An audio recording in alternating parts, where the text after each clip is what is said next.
So this is the beginning of the irrigation going out to the field. That 12-inch line just needs to run back there to where that excavator is.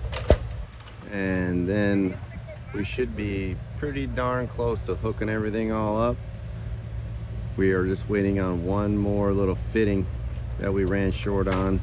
And that way we can tie the well pump here. It's gonna come down, tie right into the main line. And then where he's digging now is the city reuse water line connection. So it all kind of starts there and comes this way, and this goes that way, that valve, and then it goes that way through that valve out to the course. Let's roll up to hole number 8 because they're starting to put in irrigation lines. Instead of having individual sticks of pipe that you glue together to make very long runs, each one of those coils on that pallet is like 500 feet.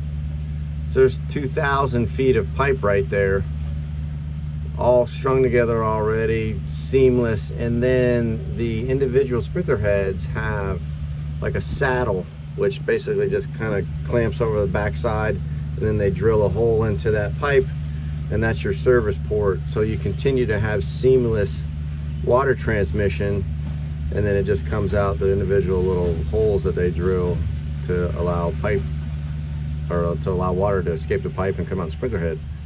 A lot easier to put together, very few problems with joint failure, stuff like that. And it's super flexible, so you can wiggle and wag your way through without having to worry about bending rigid plastic and things like that. It's a pretty cool little process. So this is what's called a swing joint, and it's all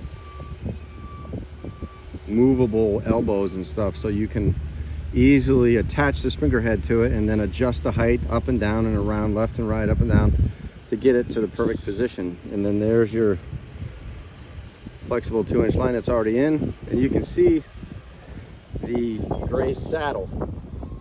Now that just goes right over that 2-inch pipe, and then there's the bolt kit right inside there. That goes on the back side of that saddle, and they just clamp down, and now you have water service. But starting on 8 green, finishing digging the trench line. It's getting started.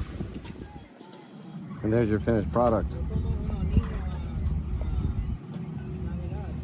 Got the saddle, the swing joint, the sprinkler head, all tied, no glue.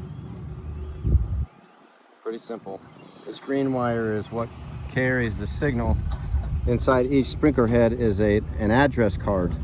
So the computer will send a pulse out, and whether it'll tell that particular sprinkler whether or not to turn on or turn off or whatever, based upon its individual address card.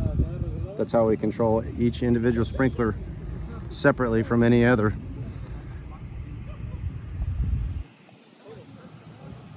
These are cleanouts for the drainage system, and the red wire is attached to the perimeter of the green. So down the road, we can locate exactly where the perimeter is, as well as every drain line under the sand has a wire, so that we can attach a transmitter to that signal, or that puts out a signal to that wire, and we can track under the sand exactly where each drain line runs.